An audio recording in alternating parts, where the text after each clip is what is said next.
Gita IAS, जहां सपनों को पंख मिलते हैं। नमस्ते।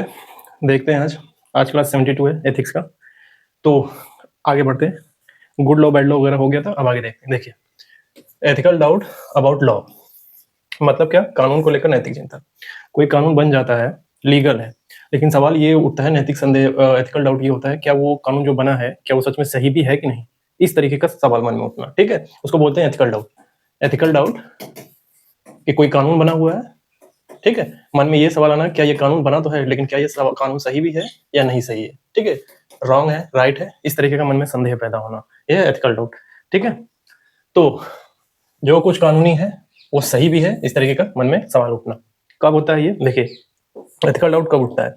जब इंसानियत, ह्यूमैनिटी, समानता, न्याय, फंडामेंटल राइट्स, आपके जो मौलिक अधिकार है, इनके खिलाफ हो जाए, ठीक है, चाहे वो संसद से पारित ही क्यों ना हुआ, संसद से, विधायिका से, किसी ने कुछ भी किसी तरीके का कानून बनाया है जो पूरे देश पे लागू हो रहा है और इसको इम्पैक्ट कर रहा है, वो भी गलत तरीके से, नेगेटिव इम्पैक्ट पड़ रहा है इस पे, तब मन में एक एथिकल डाउट क्रिएट होता है कि ये कानून सही भी है या नहीं, ठीक है।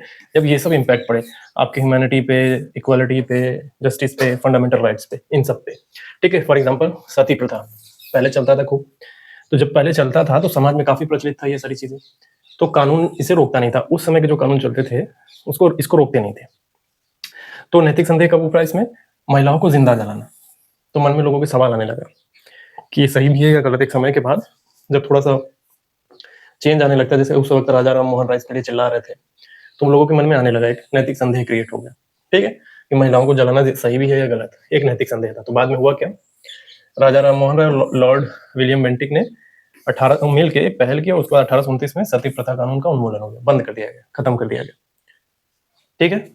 तो नैतिक संदेह मतलब कोई भी कानून बना है, मन में ये संदेह होना क्या वो सही भी है गलत। और कब संदेह क्रिएट होता है? जब आपका ह्यूमैनिटी, इक्वालिटी, फंडामेंटल राइट्स ये सब वायलेट होते हैं, तब आपके मन में संदेह बनने लगता है, ठीक है। अब देखिए दूसरा example, section 377 LGBTQ plus rights का मामला है। इसमें क्या था? समलैंगिक संबंध को अपराध बताता था, ये होमोसेक्सुअलिटी क्रिमिनलाइज किया हुआ था, ठीक है। तो नैतिक संदेह लोगों के मन में आया कि व्यक्ति की पहचान, प्रेम की स्वतंत्रता को कानून द्वारा अपराध बताया गया था इसमें, ठीक है। तो लोगों को मन में संदेह आया कि मेरी खुद की व्यक्तिगत जो पहचान है और जो प्रेम की स्वतंत्रता है, अगर ये कानून ऐसा बन रहा है तो क्या ये मेरे पास ये अधिकार नहीं है इन सब चीजों का? तो मन में डाउट क्रिएट हुआ, ठीक है। तो सबको पता है क्या हुआ, सुप्रीम कोर्ट ने 2018 में इसको रद्द कर दिया और क्या बोला कि प्रेम अपराध नहीं है, ठीक है। ये बोलते हुए इसको खत्म किया गया। मैं आपको एग्जांपल, ये सारी एग्जांपल दे रहा हूँ किसका? एथिकल डाउट का।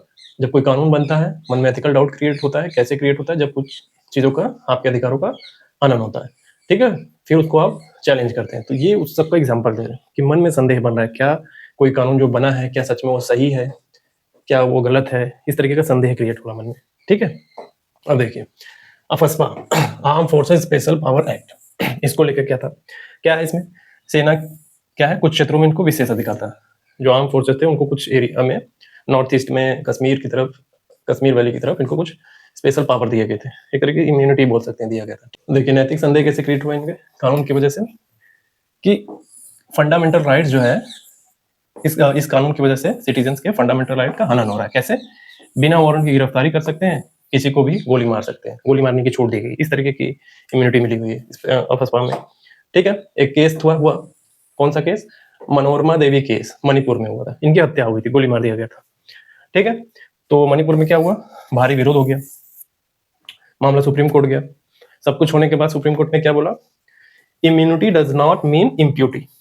इसका मतलब ये है कि आपको जो अफस्पा से इम्यूनिटी मिली हुई है, स्पेशल पावर मिला हुआ है, इसका मतलब ये नहीं कि आप किसी भी तरीके से मिसयूज करके आप बच जाएंगे। इम्प्यूटी होगी, आपको दंड मिलेगा, सजा मिलेगी। अगर साबित हो गया कि मेलाफाइड तरीके से आपने कुछ किया है, आपने अपनी इम्यूनिटी का मिसयूज किया है, आपको जो इम्यूनिटी मिली है उसका मिसयूज करके गलत तरीके से आपने किया है गड़बड़ काम, तो फिर आपको सजा मिलेगी, ठीक है। इसीलिए सुप्रीम कोर्ट ने बोला इम्यूनिटी डज नॉट मीन इम्प्यूटी, ठीक है। एक है यूएपीए, ये एक extra example, UAPA unlawful activities prevention act, क्या था? आतंकवाद रोकने के लिए कानून बना था, ठीक है। इसमें नैतिक संदेह क्या हुआ कि बिना मुकदमे के बहुत सारे निर्दोष लोगों को लंबे टाइम तक जेल में रखते थे, ठीक है। ऐसा न्यूज में, अब न्यूज पेपर पढ़ेंगे, एडिटोरियल में छपने लगे थे, चपता ये आप देखते हैं अभी भी एक नए नए मुद्दे क्रिएट होते रहते हैं देश के अंदर। आप देखेंगे एक व्यक्ति को 5 साल तक बिना ट्रायल के रखा हुआ है, ठीक है, ट्रायल नहीं चलता है, जेल में ही पड़े हुए हैं। अभी बहुत ही फेमस एक्टिविस्ट है, उनको अंदर रखा हुआ है, ठीक है। तो बिना मुकदमा और निर्दोष नागरिकों को लंबे टाइम तक जेल में रखते थे। तो नैतिक संदेह क्रिएट होगा, क्यों? क्योंकि उनके फंडामेंटल राइट्स, ये सारी चीजें वायलेट होगी। अब देखिए 5वां example, child artist in film. कुछ कानून ऐसे छूट दिए गए हैं कानून बना के, जो छोटे बच्चे हैं उनको मनोरंजन के नाम पर जो है कुछ हद तक काम कराया जा सकता है फिल्मों की दुनिया में, ठीक है। तो नैतिक संदेह इसमें क्या बनेगा कि बचपन और मानसिक विकास के खिलाफ है, यानी छोटा बच्चा है, उसके पढ़ने की उम्र है, खेलने की उम्र है, उस वक्त उसके जो फंडामेंटल वैल्यूज है वो बनते हैं। आप उसको फिल्मों के कुछ हिस्सों में काम करा रहे हैं, कब से एजुकेशन से दूर है वो लोगों से। जिस वक्त उसको डाइवर्सिटी समझनी है, उसको आत्मसात करना है, वो एक्सपोजर मिलेगा उसको इस तरीके का, तब होगा। आप उसे काम करवा रहे हैं, तो इस तरीके का एक नैतिक संदेह क्रिएट हुआ जो कानून फिल्मों को लेकर बना। तो वो बचपन और मानसिक विकास के खिलाफ है या नहीं, इस तरीके का नैतिक संदेह क्रिएट हुआ, ठीक है। तो भीमराव अम्बेडकर का इस पे एक लाइन है कि अगर कानून जो है सामाजिक न्याय, सोशल जस्टिस को कमजोर करता है तो उस कानून को अमेंड कर दे, बदल दे, चेंज कर दे, ठीक है। तो अभी पीछे जितने भी कानून दिखाए गए आप देख रहे हैं, उसमें कुछ ना कुछ फंडामेंटल राइट्स लोगों को हनन हो रहा है किसी ना किसी तरीके से। तो क्या करना है, उन कानूनों में संशोधन करना है, बदलना है थोड़ा, ठीक है। तो ये कोटेशन याद रखिएगा, काम आएगा आपको लिखने में। अब देखिए आर्टिकल 15 एक मूवी है, आपने देखा होगा, पहले देख लीजिए। बहुत लोग नए लोग होंगे तो उन्हें नहीं पता होगा, देख लेंगे तो समझ में आएगा। आयुष्मान खुराना की मूवी है आर्टिकल 15। ये अगर नहीं देखिए तो इसको देखिएगा जरूर एक टाइम निकाल के। ये सब ऐसे में एथिक्स में इस तरीके की फिल्मों को कोट करते हैं ना, तो प्रेक्षक को ये लगता है कि ये चौतरफा अवेयर है हर चीज़ों से, कि फिल्म कैसी आ रही है, कैसी किताबें आ रही हैं, ठीक है। ये है मूवी। थीम क्या था इस पे, कानून होने के बावजूद जो है दलितों के साथ अत्याचार हो रहा था, ठीक है। तो एथिकल डाउट कैसे क्रिएट हुआ, क्या सिर्फ कानून बना देना काफी है, या न्याय होना भी जरूरी है? कानून बना दिया कि चलो दलित वर्ग जो है अब बेहतर हो जाएगा, जैसे SC/ST एक्ट बना हुआ है, लेकिन उसका सही से इम्प्लीमेंट हुआ या नहीं, ठीक है। कानून बना देने से उनके ऊपर अत्याचार रुक गया क्या? रोज आप देखते हैं कुछ ना कुछ हो रहा होता है, ठीक है। अब देखिए एक बुक का रेफरेंस दे रहा हूँ, the idea of justice, Amartya Sen की है। इसका आइडिया देख लीजिए क्या है, कोर एक लाइन में समझ लीजिए।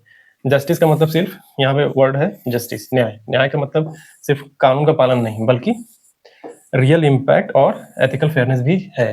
अभी तक जो भी बता रहा हूँ, जो कानून सही है या नहीं है, कानून बन तो गया है कि नहीं, बन तो गया है, सही है कि नहीं है, ये उन सबसे रिलेट करिए इसको। तो ये भी क्या बोल रहे हैं कि जमीन पे वो इम्पैक्ट दिखना चाहिए। अब ये बुक देख लीजिए, जरूरी है, रखिए अपने पास, पढ़ने में काम आएगा। The idea of justice, Amartya Sen, ये है, ये बुक है। नेट पे सर्च करिए, मंगा लीजिए, सॉफ्ट कॉपी पढ़िए किसी भी तरीके से, ठीक है। तो ये हो गया। अब देखिए समाधान के रास्ते क्या है, यहाँ लिखा है वही। अभी तक जितनी भी क्लासेस हुई हैं पीछे, बहुत सारे समाधान बताए हुए हैं मैंने, ठीक है। लेकिन अब क्या होना चाहिए इन सब मामलों में, अगर कोई कानून है बन गया, मन में संदेह हो रहा है, एथिकल डाउट बन रहा है, सही है कि गलत है, तो क्या करना है इसमें? इसका समाधान क्या? Judicial review. सुप्रीम कोर्ट में मामला जाए, कोर्ट में मामला जाए, जाके उसका रिव्यू करवाइए कि क्या ये कानून ठीक है कि नहीं है, ठीक है। पब्लिक डिबेट होना चाहिए, मीडिया में ये सारी डिबेट होनी चाहिए, ट्रायल चलना चाहिए इस कानून का, लोग उस पर अपना विचार दें, समाधान निकलेगा उससे, ठीक है। अब देखिए एक सवाल आ रहा है मन में, आप क्या आना चाहिए कि अगर कोई कानून व्यक्ति के व्यक्तिगत हित यानी पर्सनल इंटरेस्ट के विरुद्ध हो है, तो व्यक्ति को क्या करना चाहिए? एक कानून बना, एथिकल डाउट क्रिएट हुआ मन में, सही है कि नहीं सही है, फिर मन में आया कि ये जो मेरे पर्सनल इंटरेस्ट के विरुद्ध है, ठीक है। अब अगले स्टेप पे जा रहे हैं, पर्सनल मेरे इंटरेस्ट के विरुद्ध है, तो क्या करना चाहिए मुझे, ठीक है। अब ये सवाल जो है एथिक्स, कॉन्स्टिट्यूशनल राइट, आपके संवैधानिक अधिकार, डेमोक्रेटिक प्रोसेस, लोकतांत्रिक प्रक्रिया के बीच संतुलन से जुड़ा हुआ है, ठीक है। तो सवाल का केंद्र क्या है, जब कोई कानून मेरे अधिकार मतलब आस्था, परंपरा, रोजगार, स्वतंत्रता के खिलाफ है, तो मुझे क्या करना चाहिए? अपने आप से सवाल, जब ये सब चीजें होने लगे, मेरी आस्था, परंपरा, रोजगार, ये स्वतंत्रता के खिलाफ होने लगे, तो मुझे क्या करना चाहिए, ठीक है। कुछ लोग बोलेंगे कि लाओ रे भाला, मारना शुरू कर दे। नहीं, ये सब नहीं करना है। क्या करना है तब? कानून का पालन करते हुए वैधानिक तरीके से विरोध करना है। अब आप बोलेंगे कि कानून बना हुआ है, उसका पालन करते हुए कैसे विरोध करें? उस कानून का पालन करते हुए विरोध करने की बात नहीं है। कानून का पालन करने का मतलब है रूल ऑफ लॉ बना के रखना है, अनार्की क्रिएट नहीं करना है, ये लगे भाला मारने, ठीक है। क्या करना है? PIL फाइल करिए, पब्लिक इंटरेस्ट लिटिगेशन, ठीक है, फाइल करिए। सामाजिक आंदोलन या जन अभियान चलाना, ठीक है, धरना प्रदर्शन करना शांतिपूर्ण तरीके से, ये आपको अधिकार है, आपका संवैधानिक अधिकार है, वो कर सकते हैं आप, ठीक है।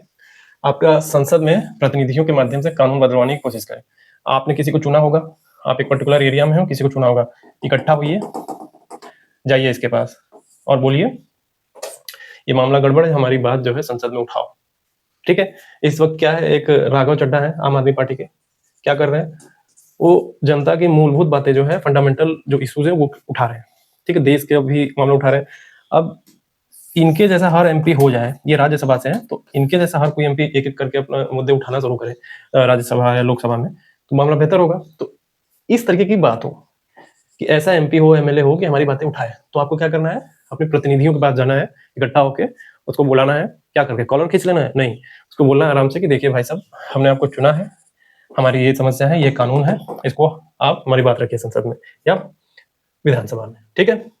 तो डॉक्टर भीमराव अम्बेडकर का भी इस पे एक कोट है कि constitution gives the right to reform the law through constitutional means not by violence. हिंसा नहीं करना है, इल्ला के चाकू भाला लेके मारने सबको, तो जहां पकड़ रहे हैं अपने प्रतिनिधि को ही लगे पीटने कि तू ही गड़बड़ काम किया है, एमपी एमएलए को ढूंढ ढूंढ के मार रहे हैं, ठीक है, वैसा काम नहीं करना है। नेपाल वाली हरकत नहीं करनी है, ठीक है, नेपाल में हो गया था ना बवाल, लगे दौड़ के मारने, तो ये नहीं करना है कभी नहीं, ये हमें प्रोसीजर फॉलो करना है, ठीक है। फॉर एग्जाम्पल सेक्शन 377, इसका एग्जांपल बार बार देता हूँ, ठीक है। क्या मामला था इसमें, व्यक्तिगत पहचान और प्रेम के विरुद्ध था, तो क्या हुआ, लोगों ने मारना पीटना शुरू कर दिया था इस वक्त, नहीं, कई संगठनों ने पीआईएल डाली थी, लंबे टाइम से का केस लड़ा था, इसका इतिहास बहुत लंबा है, ठीक है। अभी एलजीबीटीक्यू का इतिहास मैंने बताया हुआ है सारा, जब वीडियो खत्म होगा तो लास्ट में आ जाएगा, ठीक है, आप क्लिक करके देख सकते हैं। तो क्या हुआ दोस्त, सुप्रीम कोर्ट ने 2018 में हटा दिया, इसको रद्द कर दिया कि मामला चलो ठीक है, ये रिपील हो गया, खत्म हो गया, मामला ठीक हो गया। और दूसरी बात क्या करना चाहिए, कानून की समीक्षा करानी चाहिए और पुनः विचार की मांग करनी चाहिए, जुडिशियल रिव्यू की मांग करनी चाहिए कि सुप्रीम कोर्ट आए, इस कानून को थोड़ा देख ले एक बारी, ठीक है। क्यों, क्योंकि सुप्रीम कोर्ट के पास ये अधिकार है कि किसी भी कानून को वो रिव्यू करेगी, ठीक है। अगर कानून को संविधान के खिलाफ पाएगी तो उसको रद्द भी कर देगी, खत्म कर देगी। बहुत सारे कानून खत्म भी हुए हैं, वही जो एग्जाम्पल पीछे दिया, सेक्शन 377 खत्म किया ना, और भी बहुत सारे खत्म किए हुए, तो रिपील कर देगी, हटा देगी, ठीक है। एग्जाम्पल के लिए ट्रिपल तलाक केस देख लीजिए, Saira Bano versus union of India 2017, इस पे एक मूवी भी आई हुई है, हक, अगर आपने नहीं देखी है, इमरान हाशमी और यामी गौतम, उसकी मूवी है, इन्हीं पे बनी हुई है, सायरा बानो और यूनियन ऑफ इंडिया 2017, अगर आपने नहीं देखी तो देख लीजिए, समझ में आएगा क्या है, ठीक है। तो ट्रिपल तलाक वाला मामला, इसको भी क्या कहा कि अनकॉन्स्टिट्यूशनल है, क्यों, क्योंकि ये व्यक्तिगत हितों के विरुद्ध था, इसमें फंडामेंटल राइट्स का भी धज्जियां उड़ रही थी, वो हटा दिया, सुप्रीम कोर्ट ने कहा अनकॉन्स्टिट्यूशनल है, ठीक है। तीसरी बात, संवैधानिक मूल्यों का सहारा लेना है, कैसा, जैसे फंडामेंटल राइट्स में आपका आर्टिकल 14, आर्टिकल 19, आर्टिकल 21, समानता का अधिकार, व्यक्ति की स्वतंत्रता, जीवन और व्यक्तिगत स्वतंत्रता, इनका सहारा लेना है।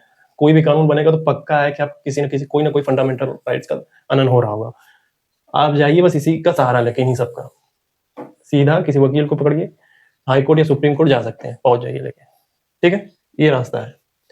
तो फंडामेंटल राइट्स का उल्लंघन होने पर सुप्रीम कोर्ट चले जाना है, ठीक है। अब एक बुक का जो रेफरेंस दिया था, the idea of justice, Amartya Sen, क्या बोलते हैं ये, a law that ignores equity and fairness may be legal but unjust।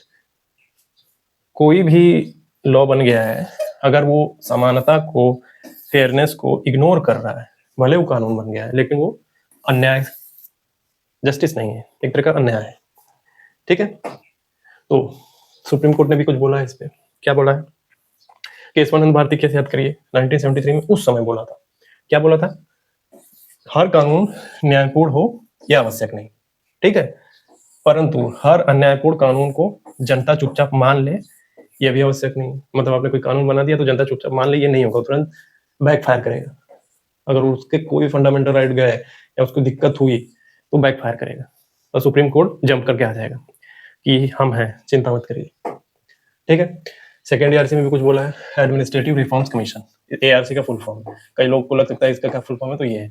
अब इसकी मार्केट में एक बुक मिलती है, पूरी समरी है, बुक इसको खरीद लीजिए, जरूरी है आपके कोट करने के लिए, बहुत सारे समाधान दिए हुए हैं इसमें, आपके आंसर में कोट करने के लिए काफी फायदेमंद होगा।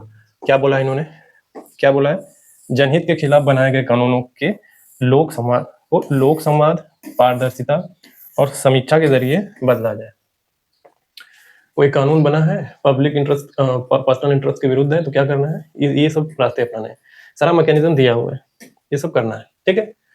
और क्या बोला है, एथिक्स कमिटी और गिवर्नेंस रिड्रेसल प्लेटफॉर्म को मजबूत किया जाए। जो भी सुधार या शिकायत सुनने वाले जो संस्थान है, जो मैकेनिज्म बना है, उनको बढ़िया करिए, बेहतर करिए, मजबूत करिए। ये ना कि जो शिकायत सुनने वाला संस्था बना हुआ है उसी में भ्रष्टाचार फैला हुआ है, ठीक है, उसको भी सुधारने का रिकमेंडेशन है, ठीक है। अब सवाल ये है कि अगर आपके पर्सनल इंटरेस्ट के विरुद्ध है तो क्या करना चाहिए, आपको पता है। क्या नहीं करना चाहिए ये भी जानकारी होनी चाहिए, ठीक है। क्या नहीं करना चाहिए, देखिए पर्सनल इंटरेस्ट के खिलाफ है तो क्या नहीं करना चाहिए, लॉ ब्रेक नहीं करना चाहिए। मतलब जो लॉ बना हुआ है उसको ब्रेक नहीं करना चाहिए, ठीक है, उसका विरोध करना है लेकिन ब्रेक नहीं करना चाहिए। इससे क्या होगा, रूल ऑफ लॉ की हत्या है और एनार्की जैसा सिस्टम क्रिएट होगा, अराजकता जैसी स्थिति हो जाएगी, ठीक है। अब देखिए एग्जाम्पल के लिए मान लीजिए कोई ट्रैफिक रूल बना है, लेकिन आपको लगा कि ये ट्रैफिक रूल जो है ठीक नहीं है, इसको बदलना चाहिए। इसका मतलब ये नहीं है कि आप ट्रैफिक रूल तोड़ना शुरू कर दें। आपको करना क्या है, आप अपने सुझाव, अपनी याचिका दे सकते हैं सुधार के लिए कि देखिए भाई, ये आपने जो कानून बनाया है ट्रैफिक वाला, ये ठीक नहीं है। किसी भी मामले से आपने सुधार भेजिए, सुझाव भेजिए और कोर्ट में ले आइए इसको कि इसको सुधारो। तो ये तरीका अपनाना है, ठीक है। दूसरा, हिंसक प्रदर्शन और उपद्रव नहीं करना चाहिए, लगे तलवार लेके पब्लिक प्रॉपर्टी तोड़ने मारने, ये नहीं करना, ठीक है।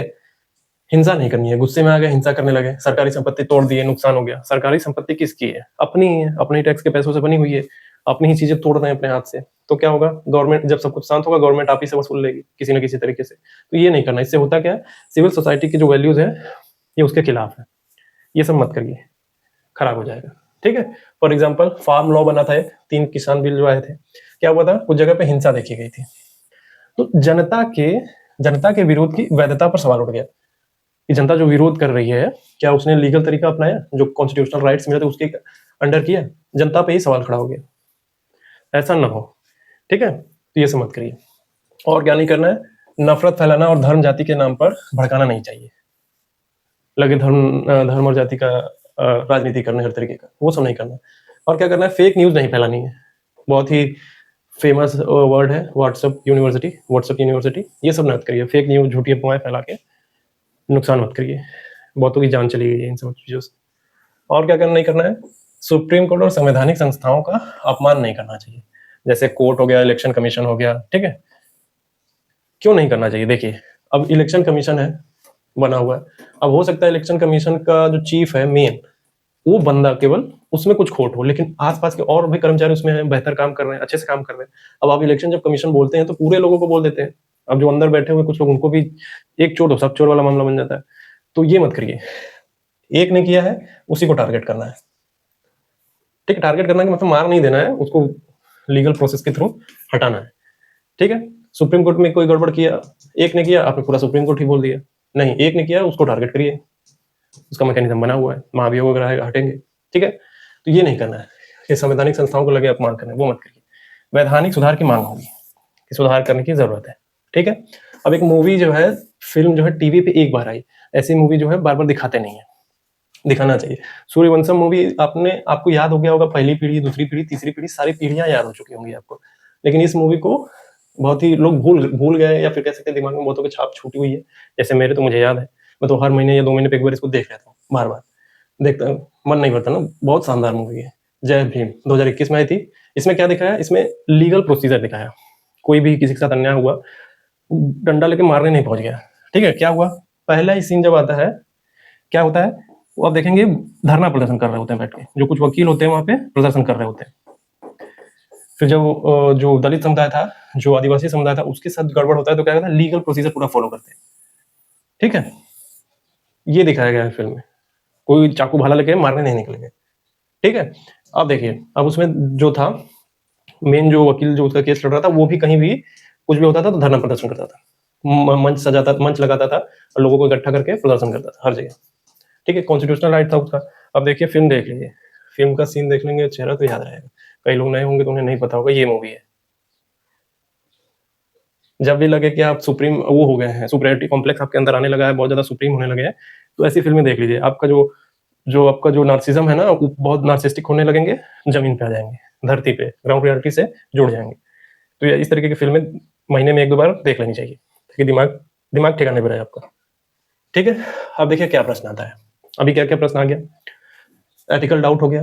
एथिकल डाउट हमने देखा कि मन में संदेह आ जाए, क्वेश्चन ठीक है कि नहीं, अब सही नहीं है तो क्या करना चाहिए, क्या नहीं करना चाहिए, ये देख लिया। अब देखिए, अगर कानून व्यक्तिगत हितों के विरुद्ध नहीं है, यानी वह व्यक्ति के नैतिक, सामाजिक और संवैधानिक मूल्यों के अनुकूल है, तब व्यक्ति को क्या नहीं करना चाहिए।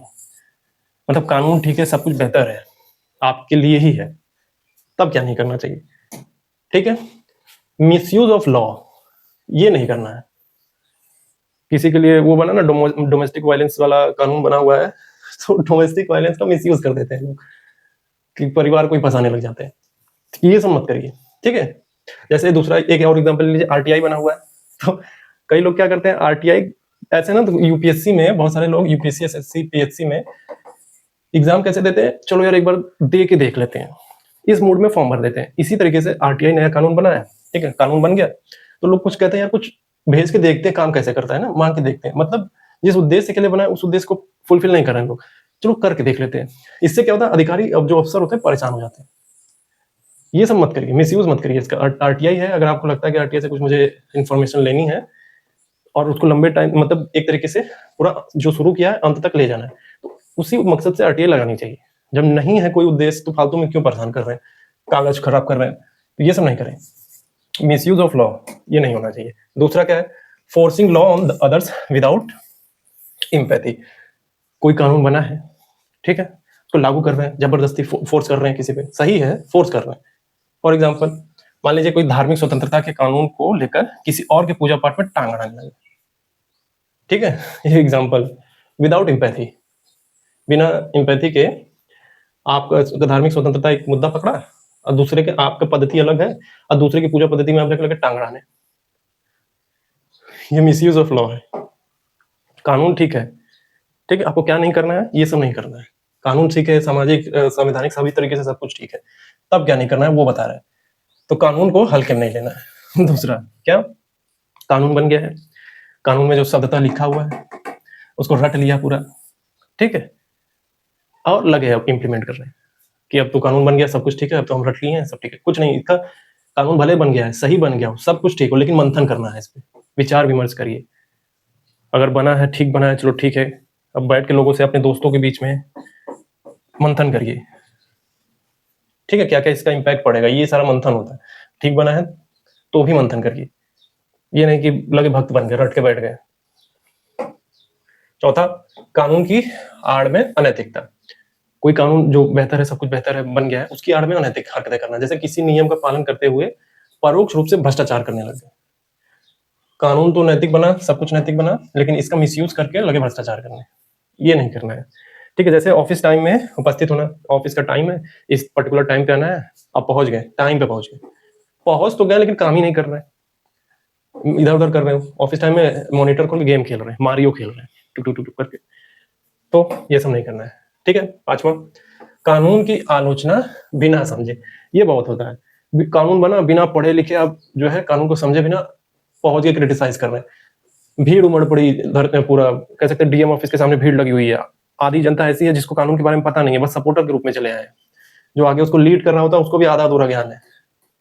क्यों? क्योंकि इसको बताने वाला कोई और था। विरोध करने लगे बिना कानून की, कानून को समझो उसकी आलोचना कर रहे हैं, गड़बड़ है। आधी भीड़ इसी तरह निकल जाती है, पूछ लिया जाता है क्या कानून है, बता ही नहीं पाते, बस बोलते हैं कि हम सपोर्ट करने आए हैं।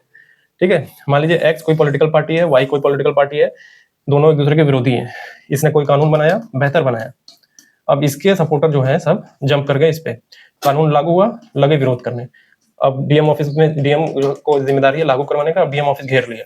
अब पूछा गया, इन्हें कुछ जर्नलिस्ट पूछते हैं भाई क्या कानून बना है, बताना थोड़ा। जो विरोध कर रहे हैं तो इधर उधर देख रहे हैं, को बोलेंगे तो वो सपोर्ट करने हैं, हमको चाय समोसा मिला हुआ है बस उसी पे सपोर्ट करने चले आए, ऐसा मामला हो जाता है। ठीक है, तो कानून अगर हित में है फिर भी निजी फायदे के लिए उसकी झूठी आलोचना करते हैं लोग, ठीक है, भीड़ को भड़काते हैं, उसमें बहुत सारा जानहानि होती है, ये सब नहीं करना है।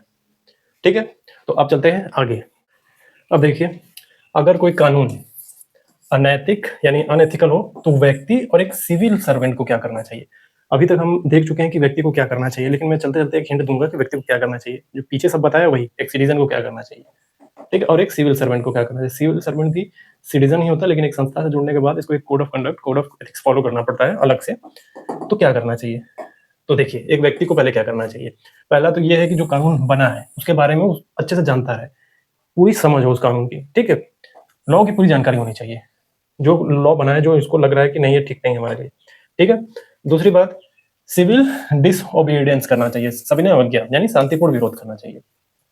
लाठी वाली हरकत नहीं करना चाहिए, ये तो पहले भी बता चुका है, ठीक है? और क्या करना चाहिए? कानूनी रास्ता अपनाना चाहिए। Court, supreme court, high court, lower court, जिस भी कोर्ट में जाके फाइनल मिले इसको। सामाजिक समर्थन लेना चाहिए। विरोध कर रहा है, प्रदर्शन कर रहा है, तो और लोगों को जोड़ना चाहिए इसमें कि देखिए, क्योंकि ये लॉ बना है तो सब पे इम्पैक्ट पड़ने वाला है, केवल अकेले एक व्यक्ति पे तो पड़ेगा नहीं, सब पे पड़ेगा, तो वो करना है। अब देखिए, सिविल सर्वेंट को क्या करना चाहिए, व्यक्ति को क्या करना चाहिए, इस पे बहुत लंबा बात हुआ है पीछे। अब सिविल सर्वेंट को क्या करना है, देखिए, सिविल सर्वेंट को क्या करना चाहिए, इसको अपनी नैतिक जिम्मेदारी का निर्वहन करना चाहिए। कानून अनएथिकल है, ये जानता है, इसका मतलब ये नहीं है कि ये अनएथिकल कानून को फॉलो कर ले और उससे बहुतों को नुकसान हो जाए। इससे होगा क्या, जो कॉन्स्टिट्यूशनल वैल्यूज है वो खराब होगा। इसका मतलब ये है कॉन्स्टिट्यूशन के विरुद्ध जा रहा है ये सिविल सर्वेंट। तो इसका काम क्या है कि अगर कोई कानून ऊपर से आया है, बना है, उसको इंप्लीमेंट करना है, तो इसको भी एनालाइज करना पड़ेगा, देखना पड़ेगा वो कानून ठीक है कि नहीं। अगर कानून ठीक नहीं है, बहुतों को इम्पैक्ट पड़ने वाला, नेगेटिव इम्पैक्ट पड़ने वाला, तो गवर्नमेंट को भेजे वापस कि देखिए ये इंप्लीमेंट नहीं हो सकता और बताए, क्योंकि सुप्रीम कोर्ट खुद बोल चुका है कि कोई भी कानून आ रहा है इसका मतलब नहीं है कि अंधा आप उसको लागू कर देंगे। पहले देखिए, अनएथिकल है तो उसका विरोध करिए। अब उसका विरोध करने का मतलब ये नहीं है कि आप देश के विरुद्ध हैं। उसका विरोध करने का मतलब ये है, जो अनएथिकल कानून है, विरोध करने का सीधा मतलब है कि आप कॉन्स्टिट्यूशन की जो कॉन्स्टिट्यूशनल वैल्यू है, जो कॉन्स्टिट्यूशन है, उसकी रक्षा कर रहे हैं आप, ठीक है? तो नैतिक जिम्मेदारी का निर्वहन करना चाहिए। आदेश का पालन करने से पहले सोच लें, सोच समझ के करें, उपयुक्त रिपोर्टिंग करें। उपयुक्त रिपोर्टिंग क्या, कि ये कानून बनेगा तो क्या क्या इम्पैक्ट पड़ने वाला है, सारी चीजें देख लें। सुप्रीम कोर्ट और सेकंड एआरसी के निर्देशों का पालन करें। सुप्रीम कोर्ट खुद ही बोल रहे हैं कि ढंग से देख के इंप्लीमेंट करो, जरूरी नहीं कि अनएथिकल कानून है उसको पालन नहीं करो, मत करो, विरोध करो। उसका विरोध करना भी एक तरीके से कॉन्स्टिट्यूशन का सपोर्ट करना है। और कोई भी सिविल सर्वेंट जो है कॉन्स्टिट्यूशन यानी संविधान की शपथ लेकर आया होता है, किसी व्यक्ति विशेष की तो शपथ लेकर नहीं बैठा हुआ वहां पे, ठीक है? तो संविधान और कानून के प्रति निष्ठा होनी चाहिए। अब देखिए, 2023 में एक राज्य सरकार, मैं राज्य का नाम नहीं ले रहा हूँ, बस आपको हिंट कर रहा हूँ, न्यूज में था ये, राज्य सरकार ने कानून बनाया, ठीक है, जो गरीब किसानों के खिलाफ था। बहुत ही उस वक्त बवाल मचा था 2023 में। ये 3 किसान डील वाला मामला नहीं है, ये किसी एक राज्य ने कानून बनाया था जो गरीब किसानों के खिलाफ था। देखने वाली बात ये थी ताजुब की कि वहां के जो कई अधिकारी थे, इस कानून को खूब एनालाइज किया, खूब ढंग से समझा। उसके बाद गवर्नमेंट को बोला, जो अपने जो स्टेट गवर्नमेंट थी उसको भेजा रिपोर्ट, देखिए जो कानून बना रहे हैं इनके लिए ठीक नहीं है। पढ़े लिखे सिविल सर्वेंट थे, जबरदस्त, मतलब और भी तो पढ़े लिखे होते हैं लेकिन समझदार नहीं होते। वहां से ऊपर से ऑर्डर आया, लालच में कुछ मिल गया, इंप्लीमेंट कर दिया, नुकसान हो गया क्या, ग्राउंड पे। पढ़े लिखे समझदार जिसकी बात हो रही है, समझदार, पढ़े लिखा होने का मतलब समझदार होना नहीं होता है, केवल पढ़ा लिखा है, समझदार भी है। तो क्या किया, ऐसे अधिकारी सारी रिपोर्ट जो है बना के वापस राज्य सरकार को भेजे और बोला कि देखिए ये गड़बड़ है इनके लिए, गरीब किसानों को नुकसान हो जाएगा, आत्महत्याएं बढ़ जाएंगी। तो क्या किया, तो चेतावनी दे दी एक तरीके से। बहुत सारे आईएएस ऑफिसर ने, सिविल सर्वेंट ने, कानून वापस लेना पड़ गया उनको कि हटाना पड़ेगा नहीं तो दिक्कत हो जाएगी, ठीक है? बहुत विरोध हुआ, हटाया। अब देखिए ग्लोबल एग्जाम्पल है, 2021 में ये भी न्यूज में था, अमेरिका में बहुत सारे स्टेट है, ठीक है? स्टेट का भी अपना एक लॉ बनता है पूरा। तो एक स्टेट में कानून पास हुआ, ठीक है? तो वहां के अनएथिकल कानून था, तो वहां के सरकारी अधिकारी, जो वहां के न्यायाधीश थे, जो नागरिक, सबने विरोध कर दिया, रिवोल्ट कर दिया। रिवोल्ट मतलब एक तरीका विरोध दर्ज कराया, उसको भी वापस लेना पड़ गया, ठीक है? विरोध करने का मतलब ये नहीं कि मारने पीटने, लड़ने झगड़ने लगे। ये विरोध करने का सीधा सा मतलब यहाँ देख रहे हैं अमेरिका में, या न्यायाधीश जो है, सिटीजन जो है, सरकारी अधिकारी, सभी ने विरोध किया। क्यों? क्योंकि उनको अपना कॉन्स्टिट्यूशनल वैल्यूज है उनको बचाना था। हमारे कॉन्स्टिट्यूशन में जो वैल्यूज है उसको बचाना है। तो जो सरकारी अधिकारी है वो भी विरोध नहीं करते हैं, डरपोक टाइप के हैं या लालच में आ जाते हैं, नहीं करते। अगर अनएथिकल कानून है तो उसको रोक देना चाहिए, उसको अपना एनालाइज करके वापस गवर्नमेंट के पास रिपोर्ट भेजनी चाहिए कि ये ठीक नहीं है। अगर ठीक है तो वो भी भेजे, नहीं है तो वो भी बता दे कि ठीक नहीं होगा ये। तो ऐसा करते नहीं है, करना चाहिए। ये कॉन्स्टिट्यूशनल विरोध करने का सीधा सा मतलब ये कॉन्स्टिट्यूशनल वैल्यूज को सपोर्ट कर रहे हैं, कॉन्स्टिट्यूशन की रक्षा कर रहे हैं ये, क्योंकि उन्होंने कॉन्स्टिट्यूशन की शपथ ली है। अब इंडियन कॉन्स्टिट्यूशन खुद ही बोलता है, जो सिटीजन है और गवर्नमेंट ऑफिशियल है, कि क्या बोलता है कि दोनों को न्याय, नैतिकता और संविधान के प्रति निष्ठावान रहना चाहिए। क्यों? अगर कोई कानून अनएथिकल है, अनैतिक है, तो उसका पालन नहीं करना चाहिए, बल्कि उल्टा विरोध करना चाहिए, ठीक है? उसका विरोध करने का सीधा सा मतलब क्या है, वो संविधान की रक्षा कर रहे हैं, संविधान की रक्षा के लिए आवश्यक है वो। लेकिन सिविल सर्वेंट जो बनते हैं आजकल देख रहे हैं हर जगह, कोई 10 लाख में पकड़ा जा रहा है, कोई 20 लाख में पकड़ा जा रहा है। बहुत ताज्जुब की बात है, एक लोग 10,000 में पकड़ा गया, 10,000 का रिश्वत लेते हुए। वहाँ पर वीडियो वीडियो भी बोलते होंगे, जब वीडियो होते हैं वो बोलते होंगे यार ये बताइए सिविल सर्वेंट है वो भी IAS 10,000 में पकड़े गए, बताइए हम 10 करोड़ लेके भी नहीं पकड़ेंगे। नहीं करना चाहिए ये सब, लेकिन क्या करेंगे। अब देखिए, लॉ का सम्मान क्यों करें, कानून का सम्मान क्यों करें, जो एथिकल कानून है, जो सब कुछ बेहतर तरीके से, एक तरीके से ब्रॉडर सेंस में देखिए। अब अनएथिकल एथिकल वाली बात खत्म हो गई है, अब हम बात करें कि लॉ का सम्मान क्यों करें। और ये मत भूलिएगा कि हम पढ़ क्या रहे थे, स्टार्टिंग का याद करिए।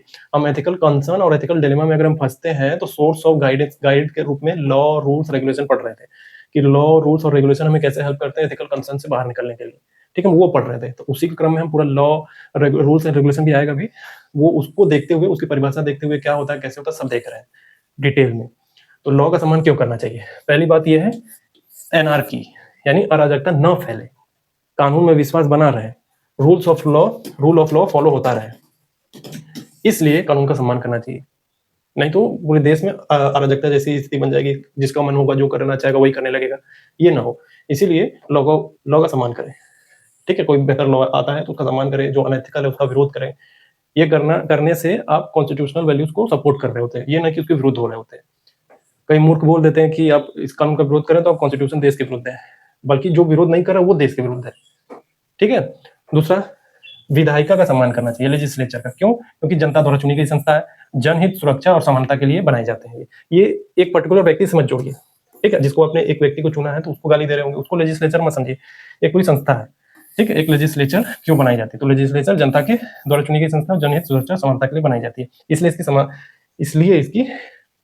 इसका सम्मान करना जरूरी है, इसीलिए बनाए जाते हैं।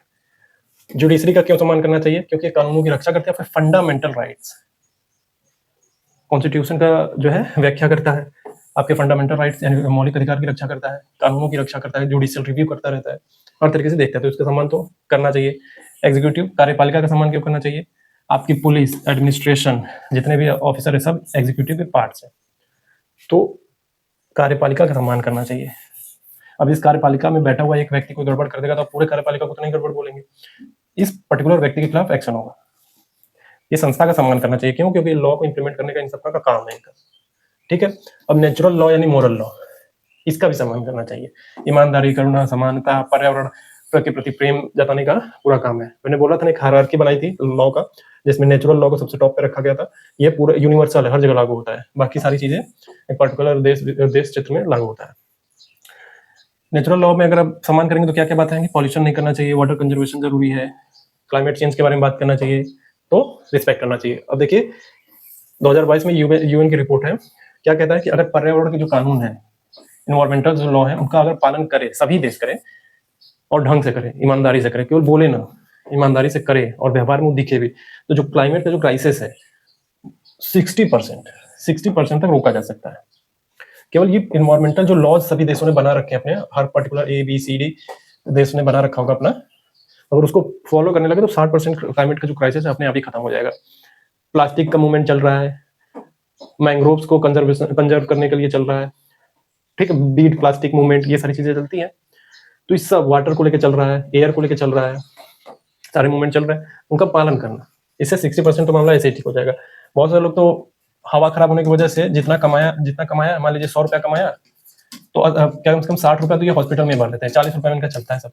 तो क्या मतलब है कमाने का इतना, जब हवा ही साफ नहीं है और हवा की वजह से अब डॉक्टर के पास चले जा रहे हैं, और एक डॉक्टर दूसरे डॉक्टर के पास चला जा रहा है, वो भी तो उसी गंदे हवा में सांस ले रहा है, वो कौन सा स्टील का बना हुआ है। तो देखिए अभी क्या देख रहे थे, लॉ देख रहे थे, अब रूल्स एंड रेगुलेशन देखते हैं। सोर्स ऑफ एथिकल गाइडेंस वही पढ़ रहे थे हम, एथिकल कंसर्न में फंसेंगे। तो रूल कौन बनाता है, संस्था, स्कूल छोटे लेवल पे होता है रूल्स वगैरह, ठीक है। रेगुलेशन क्या होता है, गवर्नमेंट ने, संसद ने कोई कानून बना दिया है, ठीक है, अब सरकार की कोई बॉडी होगी, मान लीजिए सेबी हो सकती है कोई भी, अब वो रेगुलेशन बनाती है उसी कानून को इंप्लीमेंट करने के लिए जमीन के लेवल पे, ठीक है। तो सरकार और वैधानिक संस्था, जो फूड सेफ्टी है, FSSAI जो बनाती है, वो रेगुलेशन होगा। तो कहाँ लागू होते हैं, ये सीमित क्षेत्र में लागू होते हैं रूल्स, छोटे स्तर पे। ये पूरे देश में जो राज्य ने कोई कानून बना दिया हो, कह सकते केंद्र ने कोई कानून बना दिया हो, उसके लिए रेगुलेशन बनते हैं, ठीक है। उद्देश्य क्या होता है, रूल्स में अनुशासन लाना, रेगुलेशन में कानून को लागू करवाना होता है जमीन के लेवल पे। उदाहरण के लिए मान लीजिए स्कूल का ड्रेस का कोड, गणवेश होता है ना, तो एक पर्टिकुलर स्कूल का एक एक्स ड्रेस होगा, वाई ड्रेस होगा, ये ड्रेस पहन के आना है तो स्कूल के लेवल पे। रेगुलेशन में सड़क पे चलना, हेलमेट पहनना अनिवार्य है। मोटर व्हीकल एक्ट बना है, फिर उसको रेगुलेशन में लाएंगे तो क्या कोई संस्था क्या बनाएगी, आरटीओ बोलेगा कि हेलमेट पहनना अनिवार्य है, ऐसा रेगुलेशन बनेगा। अब देखिए रूल्स और रेगुलेशन पूरा बनने का मतलब ये नहीं है कि वो जो बनाएगी सही बनाएगी। अगर रूल्स और रेगुलेशन में गड़बड़ी हुआ तो आर्टिकल 13 क्या बोलता है कि किसी भी नियम और विनियम या विनियम को संविधान के विरुद्ध नहीं बनाया जा सकता। आर्टिकल 13 क्लॉज 2 बहुत बढ़िया से एक्सप्लेन करता है। आर्टिकल 13 क्लॉज 2 क्या बोलता है कि राज्य कोई ऐसी विधि नहीं बनाएगा जो नागरिकों के फंडामेंटल राइट्स को कम करे, ठीक है, कम करे या खत्म करे। अगर वो कम या खत्म करता है तो जो भी राज्य विधि बनाएगा वो तुरंत शून्य हो जाएगी, और जहां तक फंडामेंटल राइट्स को वायलेट करेगा उस हद तक शून्य हो जाएगी, मतलब खत्म हो जाएगी। ठीक है, तो आर्टिकल 13 और आर्टिकल 13 क्लॉज 2 साफ साफ कहता है तो कोई भी नियम विनियम संविधान के विरुद्ध नहीं बनाया जा सकता। संविधान का मतलब क्या है, फंडामेंटल राइट है संविधान का पार्ट, तो नहीं बना सकते आप। ठीक है, ये ध्यान में रखना है। और सुप्रीम कोर्ट ने भी बोला कि regulation should not infringe fundamental rights. समझ में आया? तो सीधी सी बात है, रेगुलेशन मौलिक अधिकारों का उल्लंघन नहीं कर सकता। कोई भी हो, रेगुलेशन हो, रूल्स हो, ठीक है, लॉ भी होगा तो भी वो भी नहीं कर सकता, रेगुलेशन होगा वो भी नहीं कर सकता, रूल्स होगा वो भी नहीं कर सकता। ये दिमाग में, ये आर्टिकल 13 इसलिए बताया गया कि दिमाग में रहे कि कोई भी रूल्स या रेगुलेशन स्कूल में बन गया है तो उसका मतलब ये नहीं कि उन्होंने जो बना दिया सही है। जरा सा भी दिक्कत हुआ तुरंत कहेंगे कि आइए हम आपको कोर्ट में देखेंगे, देखेंगे बोल दीजिए, उसका पैर खुद कांप जाएगा। अब एक मूवी का एग्जांपल लीजिए, तारे जमीन पर, आमिर खान की मूवी है, ठीक है। क्या था, स्कूल में सभी बच्चों के लिए रूल सेम थे, ठीक है। तो इस मूवी में कुछ एक सवाल उठा है, रेज किया है, एक सवाल रेज किया गया, कैसा सवाल है देखेंगे भाई।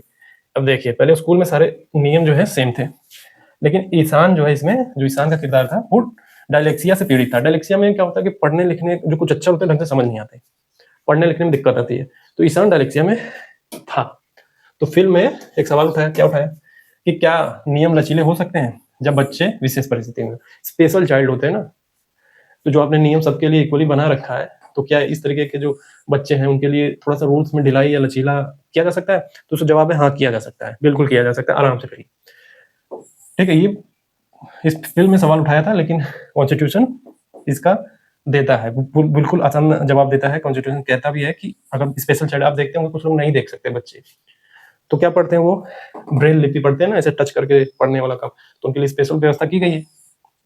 और ईशान डायलेक्सिया से पीड़ित है तो उसके लिए स्पेशल ट्रीटमेंट मिलती है। आमिर खान जो है टीचर एक अलग से उसको ट्रीट करता है, स्पेशल कोचिंग देता है कि बच्चा थोड़ा लोगों के बराबर आ जाए। कॉन्स्टिट्यूशन इससे बोलता है आराम से। तो रूल्स का सीधा सा मतलब ये है कि छोटे स्तर के निर्देश है जो अनुशासन बनाए रखते हैं।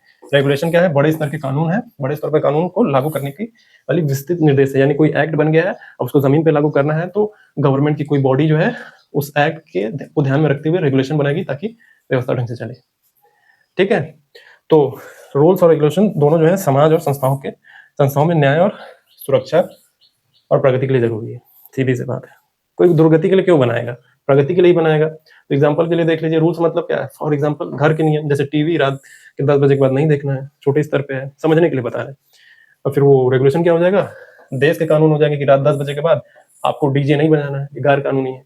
लोग होते हैं ना रात के 10 बजे के बाद पार्टी यूं ही चल रही बजाते रहते हैं, 10 बजे के बाद DJ base boom boom boom boom करता रहता है, कान के पर्दे हिल रहे होते हैं।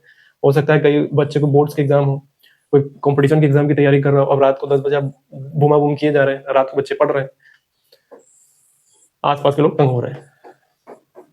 तो गवर्नमेंट ने बना रखा है कानून की हटाओ इसको, 10 बजे के बाद नहीं बनना चाहिए। तो गवर्नमेंट की जो बॉडी है रेगुलेशन बना दी कि 10 बजे के बाद गाना नहीं बनना है। इससे ज्यादा हुआ तो आपको बुला लिया जाएगा कि आइए अब हम गाना बजा के आपको डांस करवाते हैं। अब देखिए, लॉ और रेगुलेशन में थोड़ा तुलना कर लेते हैं। लॉ और रूल्स देख रहे थे हम, रूल्स एंड रेगुलेशन। अब लॉ और रेगुलेशन में थोड़ा क्या परिभाषा है, परिभाषा सीधा से ये है, लॉ जो संसद और विधानमंडल बनाते हैं। क्या बताया था स्टार्टिंग में, लॉ का डेफिनेशन क्या है, ठीक है, राज्य बनाता है, ठीक है, नहीं मानने पर सजा होगी। ये रेगुलेशन क्या है, सरकारी निकाय द्वारा कानून को लागू करने के लिए बनाए गए दिशा निर्देश। ठीक है, तो किसके द्वारा बनेगा, संसद विधानमंडल द्वारा, और ये गवर्नमेंट की बॉडी द्वारा बनाया जाता है रेगुलेशन। उद्देश्य क्या होता है, नागरिकों को कानूनी सुरक्षा देना लॉ का। रेगुलेशन का उद्देश्य क्या होता है, कानूनों को जमीन पर लागू कराना। और कानूनी ताकत क्या रखता है, ये पूर्णकालीन कानूनी ताकत रखता है। अगर नहीं मानेंगे इसको तो दंड भी मिलेगा, पनिशमेंट मिलेगी, और कानून का ये हिस्सा होता है रेगुलेशन। इसको भी नहीं मानेंगे तो हो सकता है कानूनी कार्रवाई हो जाए। ठीक है, लागू होने का क्षेत्र, लॉ पूरे देश राज्य क्षेत्र पे लागू होता है, और जो रेगुलेशन होता है जहां पे लागू हुआ है उस पर्टिकुलर क्षेत्र में वो रेगुलेशन बनता है। उदाहरण के लिए जैसे आईपीसी, जीएसटी, बीएनएस, ये सारी चीजें पूरे देश में। Motor vehicle act, motor vehicle regulation, ये रेगुलेशन हो जाएगा। फॉर एग्जाम्पल जैसे लॉ, राइट टू एजुकेशन, सभी बच्चों को अनिवार्य शिक्षा मिलना चाहिए। ठीक है, ये लॉ है। अब रूल्स क्या आएगा, देखिए रूल्स आएगा कि सुबह 8 बजे तक स्कूल आ जाना है और यूनिफॉर्म पहन के आना है, ये हो जाएगा रूल। रेगुलेशन क्या हो जाएगा, जैसे सीबीएसई, यूपी बोर्ड ये बनाएंगे रेगुलेशन की परीक्षा के नियम क्या होंगे, परीक्षा कैसे कराई जाएगी। ये है लॉ, ये है रूल्स, ये है रेगुलेशंस। एक और देख लीजिए ताकि और दिमाग में जाए। लॉ क्या है, मोटर वाहन अधिनियम 1988, ड्राइविंग लाइसेंस जरूरी है, ये लॉ कहेगा। ठीक है, रूल्स क्या है, रेड लाइट पर रुकना है आपको। ठीक है, दाएं सड़क पार करते वक्त दाएं बाएं देख लेना है। ठीक है, रेगुलेशन क्या बनेगा, आरटीओ द्वारा ड्राइविंग लाइसेंस टेस्ट की प्रक्रिया, दस्तावेज ये जारी करेगा। रेगुलेशंस समझ में आ गया। अब आप लोगों के लिए एक प्रश्न है, जो मैंने स्टार्टिंग में एथिकल सोर्स बताया था ना गाइडेंस के लिए, एथिकल कंसर्न में फंस जाए तो सोर्स क्या क्या हो गए, लॉ, रूल्स एंड रेगुलेशन। अभी और भी आगे आएगा, कॉन्साइंस और इंट्यूशन, ये सारी चीजें बताएंगे, लेकिन आज के लिए इतना ही है। और एक प्रश्न छोड़ा जा रहा हूँ, इसको सॉल्व करिएगा अपने से। ठीक है, क्या है, देखिए, नैतिक मार्गदर्शन यानी एथिकल गाइडेंस के स्रोत के रूप में लॉ, रूल्स और रेगुलेशन की महत्ता क्या है, इसको प्रैक्टिस करिए। ठीक है, हट के थोड़ा सा स्क्रीनशॉट लेना है, ले लीजिए, तो इसको प्रैक्टिस करना है आपको। नैतिक मार्गदर्शन के स्रोत के रूप में यानी एथिकल गाइडेंस के रूप में लॉ, रूल्स और रेगुलेशन की महत्ता क्या है, कमेंट में मैसेज कर दीजिएगा 1-2 लाइन में क्रक्स बना के इसका, या फिर खुद से लिखिएगा भी। ठीक है, आज के लिए इतना ही।